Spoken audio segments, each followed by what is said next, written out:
Chers téléspectatrices, téléspectateurs et internautes, vous suivez la 326e édition de votre émission hebdomadaire sur Radio-Télé Guinée, OPA Magazine. OPA Magazine, c'est l'émission de l'Ordre des comptables, professionnels d'Haïti qui vous renseigne sur la comptabilité, l'audit, la fiscalité, la finance, les finances publiques, l'économie, la gestion, l'éthique, les nouvelles technologies d'information et de la communication. L'émission qui passe chaque mardi à 10h PM sur Télé Guinée, reprise mercredi à 10h AM. Et pour les internautes, ils peuvent naviguer sur le www.rtghaiti.com.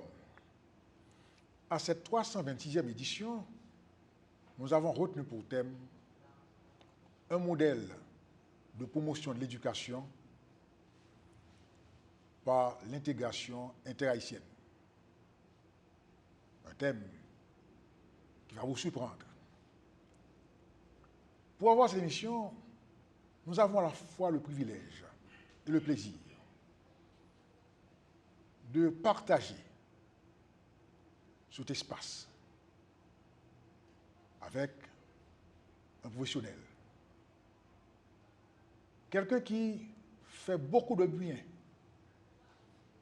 avec peu de bruit. Et c'est pour cela que nous pensons qu'il est opportun d'avoir ces gens dans ce pays, dans ce contexte, dont l'action crée la foi, l'espérance, et pourquoi pas faire renaître l'espoir. Eh bien, ce serviteur public n'est autre que M. Berval Sanson. M. Sanson, bienvenue à notre 326e édition. Monsieur Payan, je vous remercie infiniment de m'avoir invité à cette émission aujourd'hui et je tiens à vous féliciter pour avoir gardé cette émission en vie sur Radio Guinée à votre 326e émission. Merci. Sur ce, on prend une pause, on vous revient.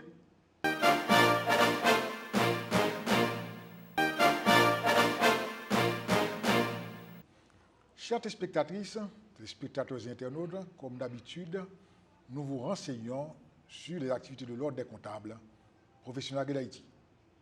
L'Ordre reçoit les inscriptions en son local au numéro 17 de Ariel Bossan. L'Ordre organise aussi des séminaires de formation, tant pour ses membres que pour le grand public. À chaque émission, nous vous apportons quelques éléments d'information. Nous sommes au mois de janvier. Le 31 janvier, c'est la date limite pour le dépôt des déclarations définitives d'impôts. Et au cours de cette émission particulièrement, nous voulons attirer l'attention sur le traitement de la compte provisionnelle.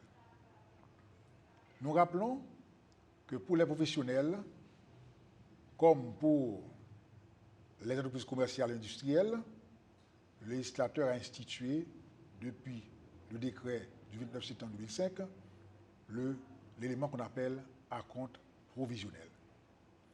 L'acompte provisionnel est un mode de paiement de l'impôt sur le bénéfice pour les entreprises commerciales et industrielles ou un mode de paiement de l'impôt résultant de la déclaration définitive pour les professionnels. Donc, cela signifie que l'acompte que l'entreprise commerciale ou industrielle paie et qui représente 75% de l'impôt de l'exercice précédent représente une avance immédiatement récupérable ou déductible. Autrement dit, l'acompte qui est payé tant par le professionnel que par les entreprises commerciales ou industrielles, eh bien, cet acompte-là est récupérable immédiatement. Autrement dit, il n'est pas question de payer l'acompte au cours de l'exercice 2016-2017 et penser ou croire que l'acompte sera récupéré en 2017-2018. L'acompte est immédiatement récupérable. D'ailleurs, le législateur prévoit, bien évite, le cumul du crédit d'impôt. Si on devait récupérer l'acompte un an après, ça veut dire que le contribuable serait en situation permanente de crédit d'impôt. Ceci est un éclairage additionnel pour éviter toute confusion dans l'application de ce élément qui est nouveau dans la législation. Et pour finir, l'acompte est toujours lié à un élément qui est principal. Exemple, je vous dois 100 gourdes, je peux vous payer par des acomptes de 10 gourdes. Donc l'acompte est lié à quelque chose de principal. Donc, c'est ceci, je pense que cette clarification est indispensable pour tous. À cette 326e édition, nous avons retenu pour thème encore une fois un modèle d'intégration, un modèle de promotion de l'éducation par l'intégration interhaïtienne. Comment parler d'intégration interhaïtienne? Comment ce modèle de promotion de l'éducation peut aujourd'hui avoir une substance? Eh bien, il a fallu avoir un rêveur, un penseur, je dirais même un penseur stratégique.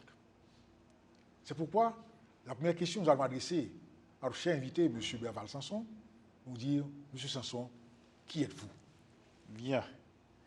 Tout d'abord, je dois vous dire que je suis Berval Sanson, ingénieur de formation, avec une formation en relations internationales aussi, où j'ai été pendant assez longtemps diplomate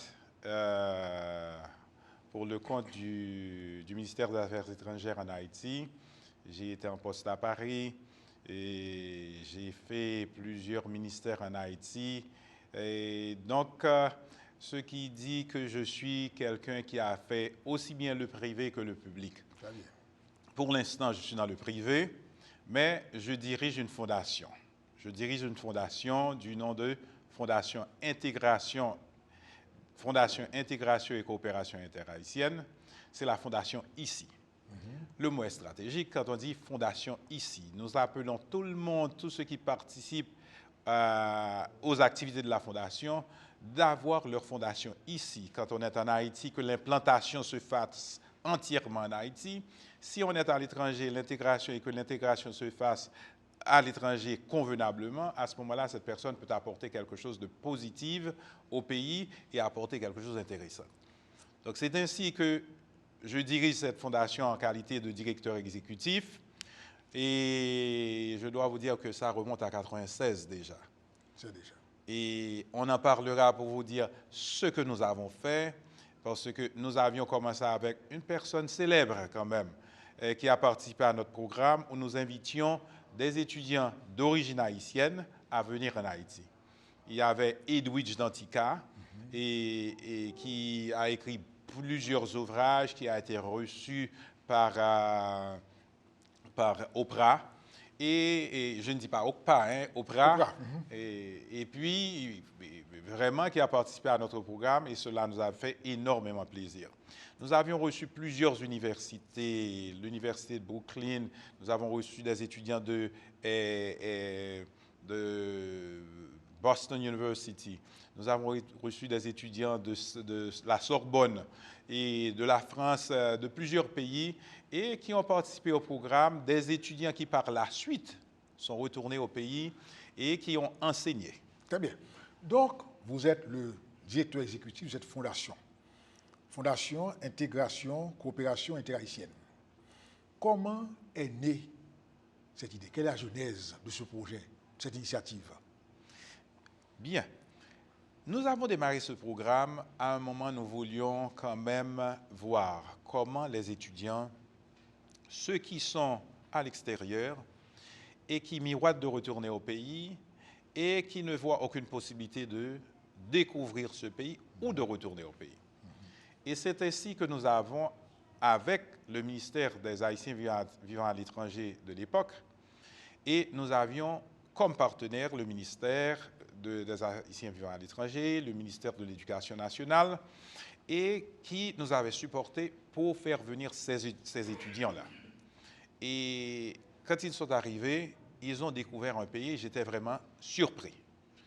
Ce qui nous avait beaucoup surpris, c'est que quand ces étudiants venaient, ils regardaient les montagnes comme si un Haïtien qui arrive à New York regarde des gratte-ciel. Ils étaient surpris, émerveillés, et nous avions même reçu une étudiante qui était d'origine cubaine. Cette dame est venue de Cuba, elle nous a dit que son arrière-arrière-grand-père était haïtien. Et par la suite, nous nous sommes dit, comment pouvons-nous élargir ce cadre, non seulement permettre aux jeunes de l'étranger de venir en Haïti, aux Haïtiens de venir en Haïti, comment permettre aux jeunes Haïtiens qui sont en Haïti d'aller à l'étranger et de découvrir ce qu'il y a et comment faciliter cette intégration et éventuellement se mettre dans la peau de quelqu'un qui vit avec un pays qui ne se limite pas à Haïti, mais sans borne avec l'étranger, voir comment on peut produire pour l'extérieur à partir d'Haïti. Alors, l'objectif de ce programme, de cette activité, est de faciliter, je dirais, les échanges entre étudiants haïtiens en Haïti et étudiants d'origine haïtienne à l'étranger. Tout à fait. Et dans ce cadre-là, vous avez les universités comme faisant partie de véritables réseaux.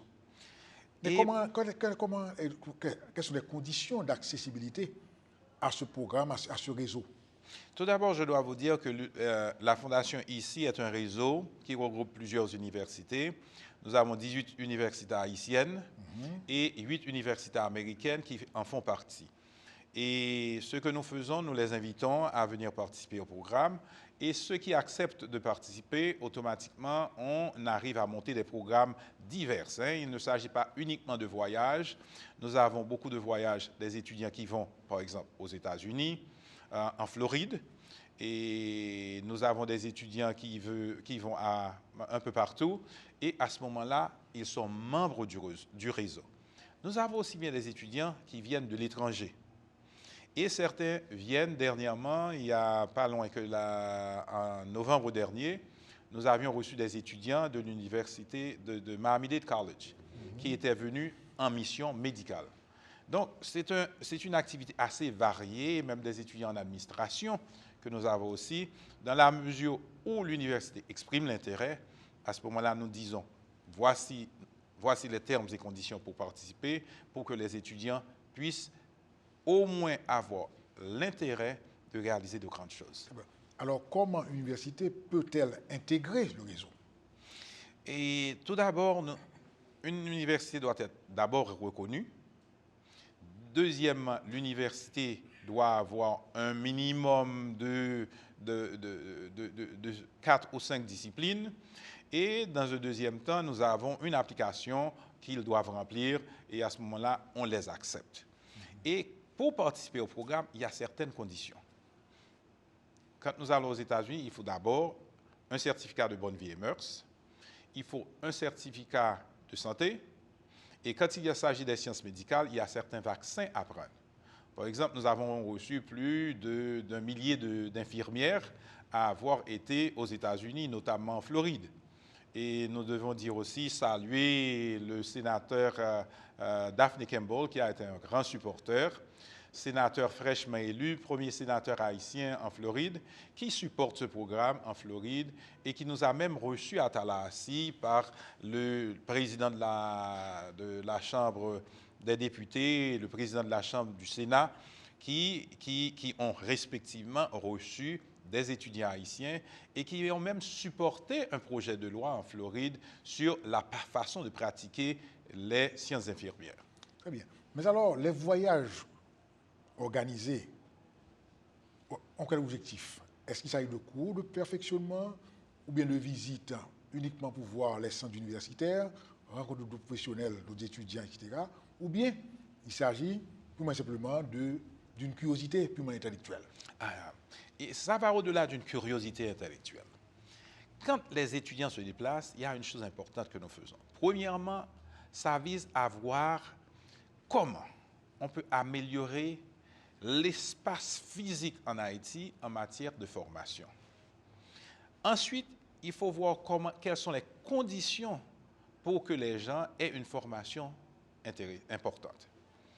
Dans un troisième temps, nous essayons de voir comment il peut y avoir un échange entre les étudiants haïtiens qui arrivent là-bas, qui par la suite peuvent devenir des professeurs d'université, comment ils peuvent venir et enseigner les différentes techniques d'enseignement. Nous avons aussi des visites de salles de simulation. C'est un de mes rêves d'avoir un laboratoire de simulation en Haïti où on voit un accouchement par un mannequin. Aux États-Unis, les étudiants ont la possibilité, différemment de chez nous, où ils se piquent pour une infirmière, ils se piquent pour voir comment faire certains examens, et avec des risques d'avoir des accidents importants. Mais arrivés là-bas, ils ont la possibilité de voir comment on fait ces simulations-là. Et ils ont aussi la possibilité d'aller découvrir. Nous leur offrons un jour de découverte où nous allons dans des endroits divers parce que nous devons commencer à rêver en Haïti. Ceux qui ont créé, par exemple, les grandes villes américaines, ils étaient quelque part des rêveurs.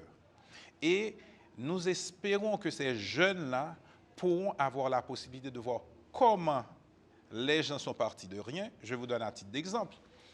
Nous avons visité l'université, l'hôpital Jackson Hospital, qui se trouve à Miami. Cet hôpital avait uniquement 16 lits. 95 ans plus tard, cet hôpital avait 895 lits et le centre des soins aux États-Unis, en Sud-Floride, pour les différentes universités, aussi bien l'Amérique que les pays d'Amérique latine. Donc, c'est pour permettre aux gens de comprendre que nous pouvons réaliser de grandes choses, parce que Jackson Hospital n'avait que 16 lits d'hôpitaux, et maintenant, Jackson Hospital est devenu un monstre en matière de santé. Très bien.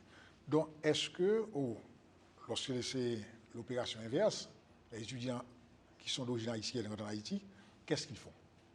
Quand ils arrivent, assez souvent, ils sont assez humbles. Je dois dire assez humbles pour essayer d'apprendre aussi. Parce que des fois, nous pensons que nous n'avons absolument rien à offrir. En matière de santé, nous avons des étudiants qui viennent et qui font des études en ce qui a trait aux maladies infectieuses, aux maladies relatives à la peau, à la dermatologie. Et nous avons les maladies tropicales. Pour eux, ce sont des énigmes. Il y a des gens qui arrivent aux États-Unis avec un problème de tuberculose ou bien un problème de malaria. Les gens passent à côté parce qu'ils ignorent, ils ne rencontrent pas ces problèmes souvent. Pour ceux qui viennent en Haïti, nous avons, par exemple, en ce qui concerne l'OCPA, nous avons une collaboration que nous développons avec Miami-Dade College, où ils ont un centre d'incubation. Le centre d'incubation est assez intéressant, où les gens viennent et discutent de projets divers. Ils discutent de projets divers, ils présentent des projets et les meilleurs projets sont acceptés et financés. C'est ainsi que pour l'instant, nous essayons de voir comment nous pouvons mettre des étudiants haïtiens en collaboration, en contact avec le centre d'incubation pour voir comment ils peuvent obtenir un financement pour leur projet. Ça, c'est un projet. Mais je dois vous dire que certains étudiants haïtiens ont déjà reçu des bourses d'études. À travers ANA, l'Association des infirmières haïtiennes en Floride, nous avons obtenu près d'une vingtaine de bourses où l'on a accordé $1000 à chaque étudiant pour financer ses études en Haïti. Donc, c'est un projet assez dynamique où nous essayons de mettre les partenaires, notamment les Haïtiens, qui ont su s'intégrer convenablement aux États-Unis, qui nous ont supportés à réaliser ce programme aux États-Unis. Et eux, quand ils viennent en Haïti, assez souvent, vous allez être surpris. Ils découvrent beaucoup de bonnes choses chez nous. Nous pensons que nous faisons tout est mal fait en Haïti, mais beaucoup de gens sont surpris de voir, en dépit de nos maigres moyens, de nos contraintes, nous arrivons à réaliser des choses extraordinaires et ils sont surpris. Et j'invite tous les Haïtiens à commencer à penser qu'ils sont en mesure de réaliser de grandes choses. D'abord, il faut la confiance. Ensuite, il faut être positif. Parce que notre pays est couvert de cette idée négative où tout le monde pense que tout est mauvais, Haïti est mauvais. Dès qu'on parle d'Haïti, par contre, qui le peut me quitter. Donc, on doit commencer à voir les potentiels au lieu de regarder ce qui est en face de vous. Il faut commencer à regarder au-delà, autour de vous. Et quand une porte est fermée, il il faut penser à voir s'il n'y a pas une autre porte entrebâillée. Très bien. Alors, c'est bien dit, c'est-à-dire qu'aujourd'hui, il faut regarder le pare-brise et non le rétroviseur. Et non le rétroviseur, c'est tout à Parfait. fait ça. Monsieur Berval Sanson, vous avez fait état des échanges, mais est-ce que ces étudiants haïtiens reviennent toujours au pays? Et qu'est-ce que vous avez comme réaction de leur part? Est-ce que ce sont les mêmes étudiants qui, en principe, font partie du programme ou bien il y a une rotation? Il y a tout à fait une rotation.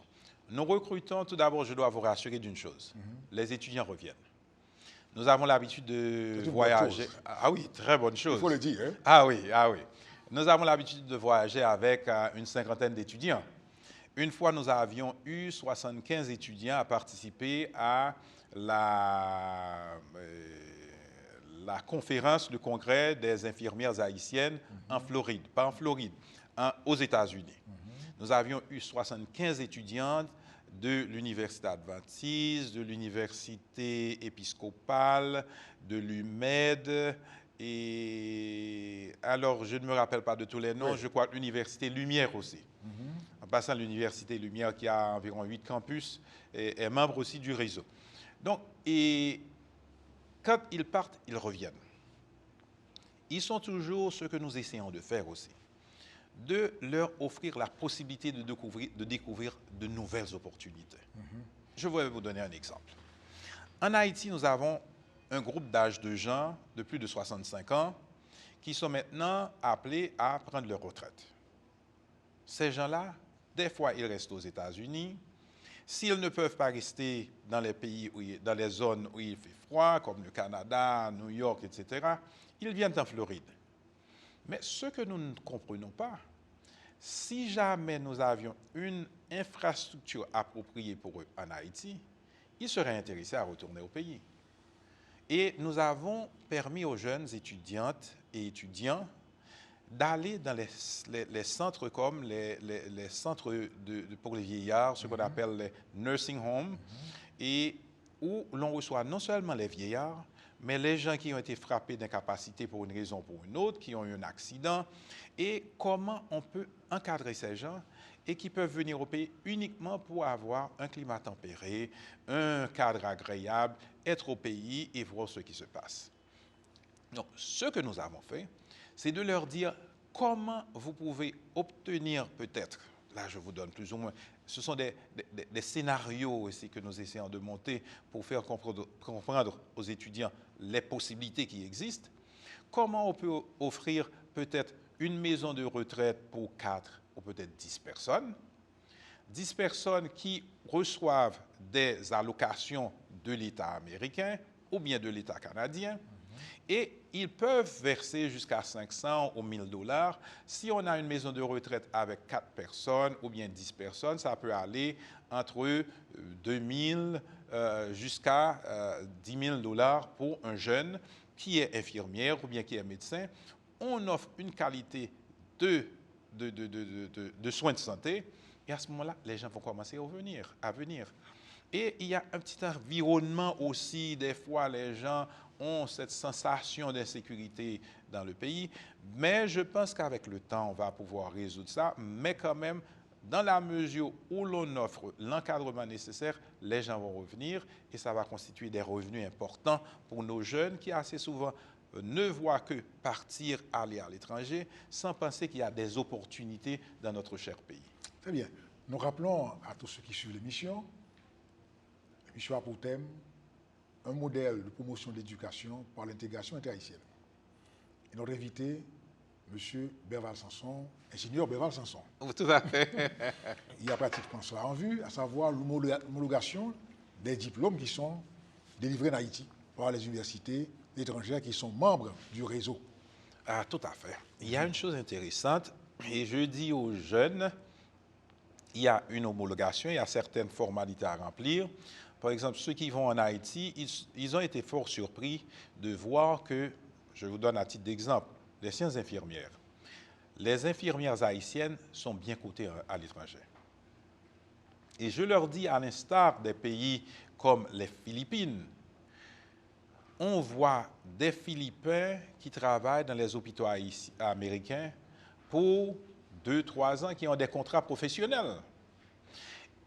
Et quand les Haïtiens arrivent, une fois, je me rappelle, nous avons été à Tallahassee, qui est la capitale de l'État de Floride, et les gens nous ont dit, ah, ces étudiants n'aimeraient pas venir travailler pour nous parce qu'ils ont un niveau de formation très élevé. Parce que la formation d'infirmière est une formation de 4 ans. Celle d'infirmière aux États-Unis est une formation de 2 ans. Et pour obtenir la licence, il faut une année supplémentaire. Donc, cela veut dire qu'ils ont une formation d'emblée et on commence à le reconnaître. En ce qui a trait aux formalités, ils doivent savoir quelles sont les formalités à remplir. Et même aux États-Unis aussi, certains qui veulent venir pratiquer, nous leur disons de voir comment on peut le faire. Il y a certaines équivalences à obtenir, certaines formalités à remplir. Et je pense que là, ça commence à avoir la crédibilité. Et souvent, on nous pose la question, par exemple, quand nous allons à Jackson, on nous dit, mais comment se fait-il que des Haïtiens viennent en si grand nombre pour venir découvrir ce qui se passe? Et je vais vous donner pas une anecdote, mais quelque chose d'assez intéressant. Quand nous allons aux États-Unis, nous visitons aussi les morgues. La morgue de Miami ou encore ce qu'on appelle le centre de recherche. Les étudiants étaient fort surpris de découvrir qu'aux États-Unis, il y a uniquement dans la ville de Floride, il y a beaucoup de criminalité.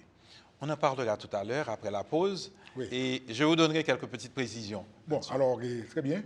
Donc, à la reprise, eh bien, on va continuer avec le développement du thème, à savoir un modèle de promotion de l'éducation par l'intégration haïtienne. Sur ce, on prend une pause. On vous revient.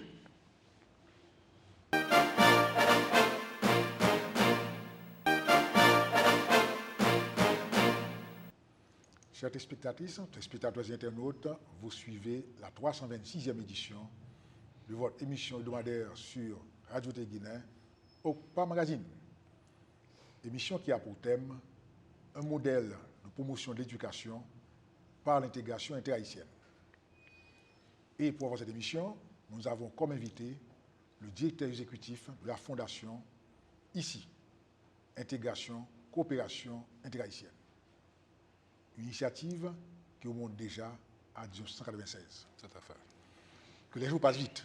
Les jours passent vite. Et au cours de la première partie de l'émission, notre invité, l'ingénieur Berval Sanson, nous a fait état d'objectifs de la Fondation, où il y a 18 universités haïtiennes membres du réseau et 8 universités américaines à faire partie de ce même réseau, où les étudiants haïtiens vont à l'étranger, aux États-Unis particulièrement, et les étudiants d'origine haïtienne viennent aussi en Haïti pour découvrir, je dirais, ce qui se passe au-delà de leurs frontières. C'est une initiative bien louable. Je dirais, c'est noble, l'objectif. Aussi, avant la pause, l'ingénieur Sanson vous a parlé du constat d'un groupe d'étudiants haïtiens qui a visité une morgue au niveau de la Floride. L'ingénieur Sanson, veuillez continuer à nous faire part de leur constat. Ce qui était intéressant et qui fascinait toujours les responsables de la morgue de Miami notamment, quand ils arrivent, les premières questions, c'est sur le zombie. On a toujours des questions, est-ce qu'ils n'ont jamais vu des gens mourir et puis revivre, ou bien qu'il y avait des zombies. Et ils étaient surpris d'apprendre que les gens qui mouraient, il n'y avait pas de miracle ou bien de zombies aux États-Unis. Et ils arrivaient à montrer qu'effectivement, il y avait des problèmes de santé, de pulsation, que parfois en province, on n'arrive pas à découvrir. Et ça les choquait un petit peu. Et la deuxième chose, c'est la criminalité. la criminalité aux États-Unis, si on prend la Floride, une population d'environ 1 million d'habitants, et on a plus de milliers de morts violentes dans une seule zone à Miami. Et la publicité n'est pas aussi importante qu'on le fait pour Haïti. Quand il y a un crime en Haïti, c'est comme si on avait procédé à une tuerie d'une centaine de personnes. Mais quand on regarde les nouvelles aux États-Unis, les 5 à 10 premières minutes, et notamment à Miami, on voit des crimes en séquence. Tandis que chez nous, c'est une grande publicité. Et donc, quand ils arrivent, ils sont toujours surpris de voir comment on arrive à faire ça. On va avoir une criminalité aussi importante sans vraiment une promotion, une dévalorisation de son pays. Mais malgré tout, il y a beaucoup de visiteurs. Moi, en tant que chef d'entreprise, en tant qu'hôtelier, j'ai un hôtel, Sam's Hotel, ça affecte le secteur hôtelier. Cette promotion pour la criminalité en Haïti.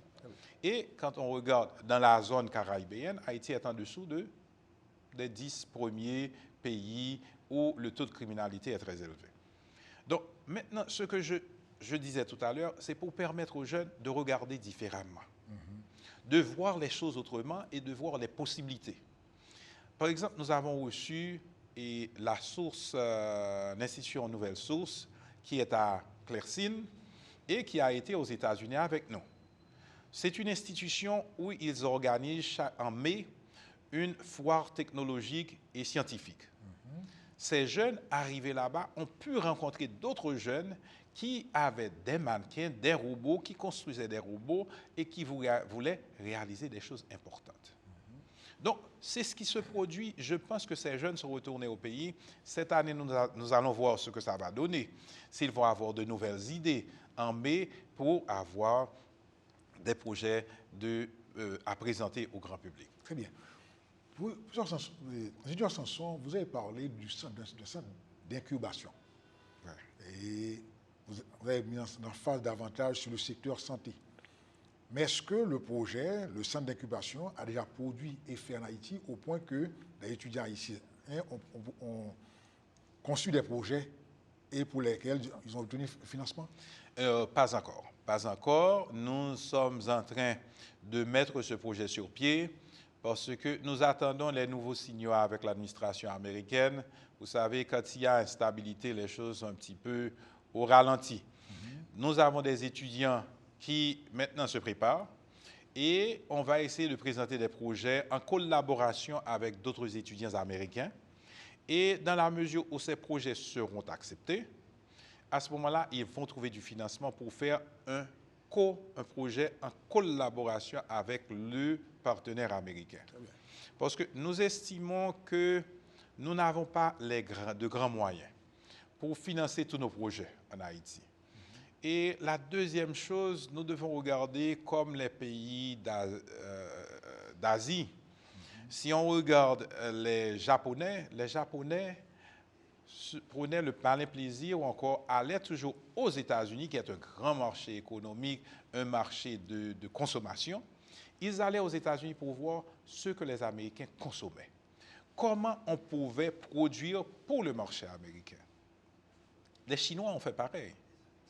Les Indiens de l'Inde, ils produisent pour le marché américain. Eux, ils ne produisent pas beaucoup ils produisent tout ce qui est intellectuel.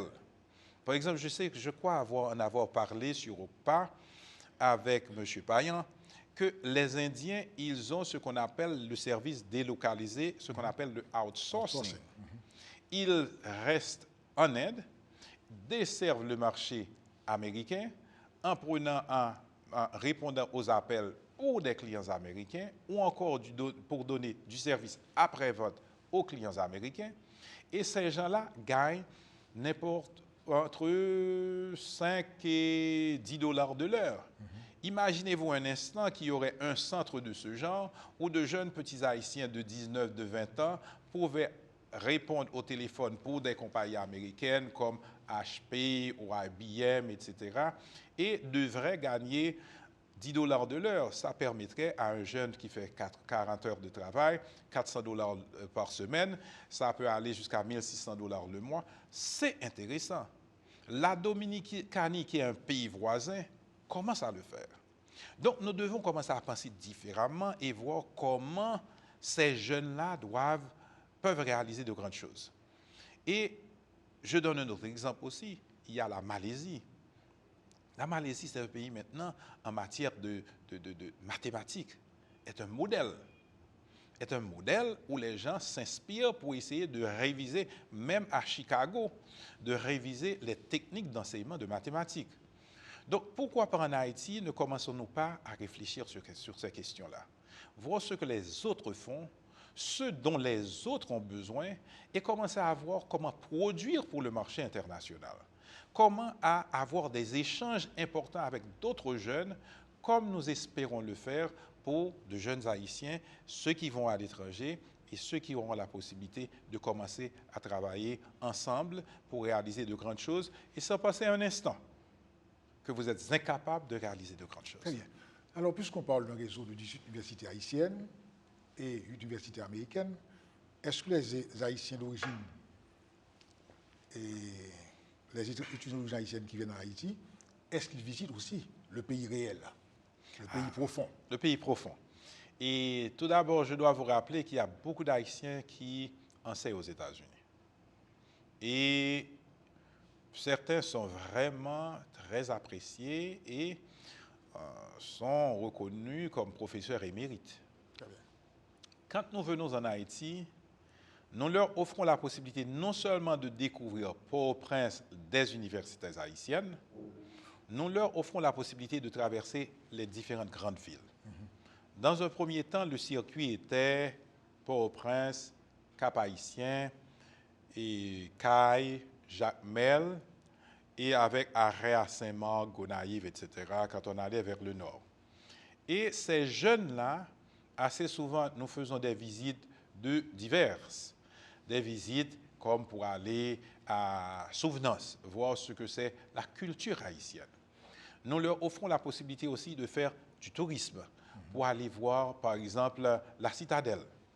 Et je dois vous avouer que ces étudiants sont émerveillés par le potentiel haïtien. Et ils disent souvent que c'est un tourisme qui est tellement naturel, ce n'est pas le superficiel que nous découvrons. Et nous ignorons tout ceci parce que j'ai découvert, et nous nous assurons de faire quelque chose, nous invitons souvent des étudiants haïtiens aussi à nous accompagner. Beaucoup d'entre eux ne connaissent pas le pays. Ils ne voyagent pas, ils ne vont pas. Au lieu d'aller au Cap-Haïtien, à Port-de-Paix, à Anchois, à Fort-Liberté, ils vont à Miami. Ils ne connaissent pas les villes de province. Donc je pense que c'est un effort à faire déjà en Haïti, parce que certains étudiants, quand ils arrivent aux États-Unis, ou bien un peu partout, on leur pose des questions sur leur pays. Ah, j'ai visité Fort-Liberté. Vous connaissez Fort-Liberté? Et l'étudiant vous regarde avec des yeux de poisson frit. Et ils ne sont pas en mesure de parler de Fort-Liberté, ou encore de la citadelle. Alors qu'ils connaissent Miami Beach, ils connaissent Biscayne Boulevard, ils connaissent Trump Tower, mais alors ils ne connaissent pas le pays profond. Et comme je vous le dis, nous leur offrons cette possibilité avec l'espoir qu'ils vont retourner au pays, investir soit financièrement ou bien investir au niveau intellectuel dans le pays. Et je pense que nous avons eu quand même 3 d'entre eux qui sont retournés au pays pour enseigner. Très bien. Les voyages durent généralement 15 de jours, 1 mois? Les voyages durent d'ordinaire 10 jours. 10 jours. Pas plus que 10 jours parce qu'ils sont vraiment sur des voyages éreintants. Et les étudiants, ça rentre dans le cadre de leur curriculum. Et pour ceux qui viennent des États-Unis, ils reçoivent entre 3 et 6 crédits pour leur participation dans le programme. Et ils sont obligés de retourner rapidement et ils continuent à recevoir des cours via Internet. Et les étudiants haïtiens, c'est pareil aussi. Et la première fois, quand nous avions été, après les 10 jours, certains étudiants disaient « Ah, nous devons avoir 1 semaine, 2 semaines de congé. » Et je m'y étais opposé. Parce que vous êtes étudiant, vous êtes jeune, vous devez continuer et on ne peut pas avoir 1 semaine ou 2 semaines de vacances après avoir effectué un voyage. Et je dois vous avouer que les voyages sont irritants. Ils se lèvent de très tôt, 7 heures du matin, des fois 6 heures du matin, et nous sortons et nous traversons le pays dans sa totalité. Professeur Sanson, mais qui finance ces voyages-là pour les étudiants? C'est personnel? Mais c'est un financement personnel. D'ordinaire, les étudiants payent leur voyage et malheureusement, nous n'avons pas de financement. À titre privé, je le dis, non, ce n'est pas quelque chose que j'arrive à faire tout le temps. Des fois, j'arrive à aider certains étudiants. Des fois, j'arrive à trouver un petit peu de financement pour certains étudiants, mais ce n'est pas très évident. Parce que vous comprendrez. Est-ce que vous ne pensez pas qu'un partenariat avec les lignes aériennes, etc., pourrait apporter aussi, je dirais, insuffler, je dirais, plus d'énergie à ce grand mouvement, cette grande initiative? Et certaines lignes les hôtels particuliers, les hôtels, les lignes aériennes, par exemple, je n'aimerais pas, bon, je peux dire, nous avons travaillé avec American, qui nous avait donné des tarifs intéressants dans un premier temps. Nous avons travaillé avec Spirit, Incel et d'autres lignes aériennes qui nous ont donné des tarifs intéressants pour permettre au programme de ne pas être prohibitif pour les étudiants. Vous savez, les étudiants haïtiens n'ont pas de grands moyens. Et ensuite, nous nous arrangeons pour avoir des hôtels aux États-Unis, je dois vous dire, des hôtels 4 étoiles, et nous nous arrangeons pour avoir des hôtels 4 étoiles. Nous n'aimerions pas que l'étudiant arrive et aille dans un petit coin crasseux. Oui. Parce que si nous voulons élever le niveau, la façon de réfléchir des étudiants, c'est de leur offrir ce qu'il y a de plus beau. Ce qu'il y a de plus beau, ils arrivent dans des hôtels 4 étoiles pour voir ce qu'il y a et comment avoir des idées, des perspectives, des idées quand même plutôt grandes. Très bien. 20 ans après, 96, 2017, 21 ans. 21 ans. Quelle est votre meilleure réalisation? Notre meilleure réalisation, c'est... c'est difficile pour moi de dire. Hein? Il y en a tellement. Il y en a tellement. Et à l'université adventiste, nous avons reçu une fois, en 3 jours, nous avions une foire santé où nous avions reçu 800 personnes.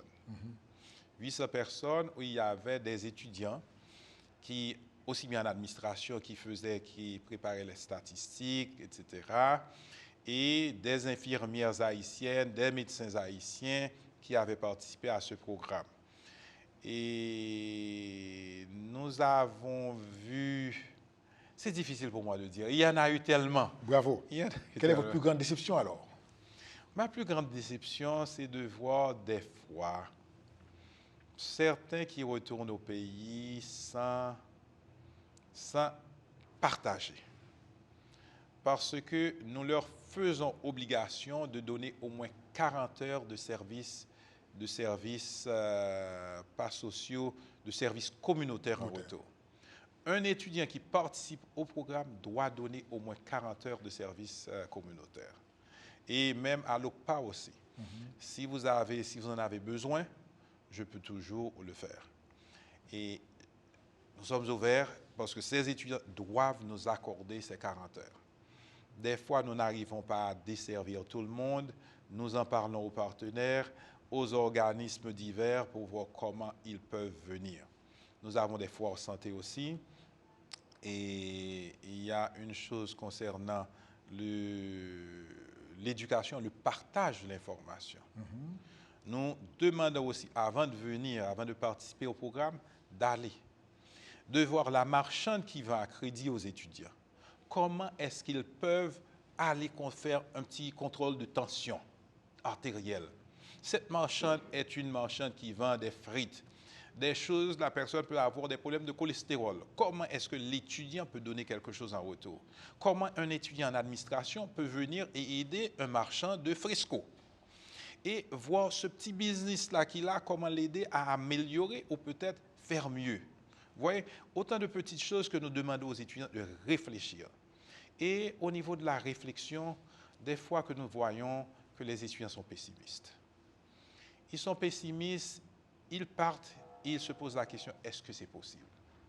C'est la seule chose qui parfois nous Pince le cœur. pince le cœur, mais le nombre de personnes qui retournent avec des idées intéressantes et positives est beaucoup plus important que ceux qui retournent avec des idées pessimistes. Très bien. Alors, ce programme existe depuis 21 ans. Quelles sont les perspectives, Junior Sanson? Perspective. Nous aimerions que laisser quand même léguer et que les gens commencent à voir comment on peut changer Haïti à travers l'intégration. Nous disons que ceux qui portent pour l'étranger et qui restent au pays, qui ont leur valise toute faite et qui ne prennent jamais le temps pour débarrasser leur valise et dire « je suis aux États-Unis, je suis au Canada, maintenant je vais m'intégrer dans ce pays pour pouvoir apporter quelque chose au pays ». Certains disent « je vais retourner au pays l'année prochaine » et l'année prochaine n'arrive jamais. Et nous aimerions voir, regarder ceux qui réalisent de grandes choses et qui se sont installés et qui peuvent retourner au pays.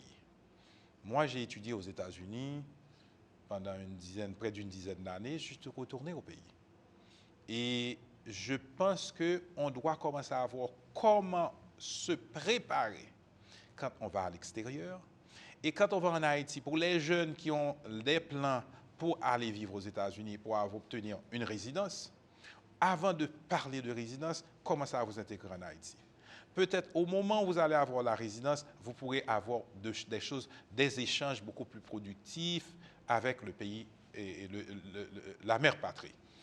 Et en termes de perspective, ce que nous aimerions faire, c'est de commencer à voir comment il va y avoir des sociétés haïtiennes, par exemple l'OCPA, nous en avions parlé, voir comment ils peuvent fournir des services décentralisés, des services, pas décentralisés, des services vers l'extérieur. Je crois que M.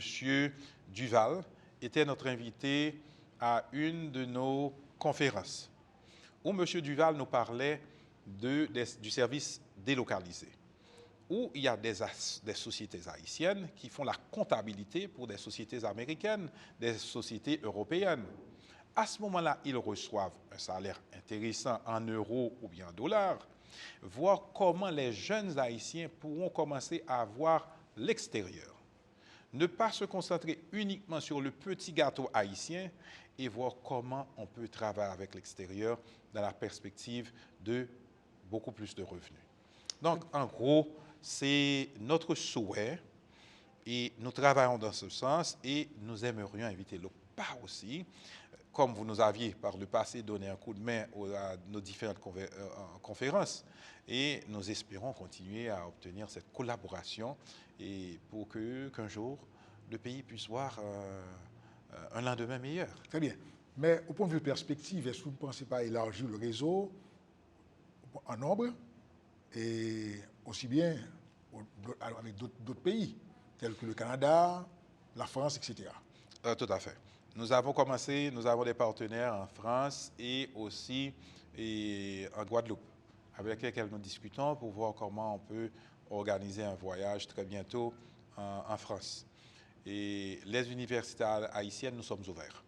Nous aimerions avoir un petit peu plus d'universités haïtiennes à participer dans le programme.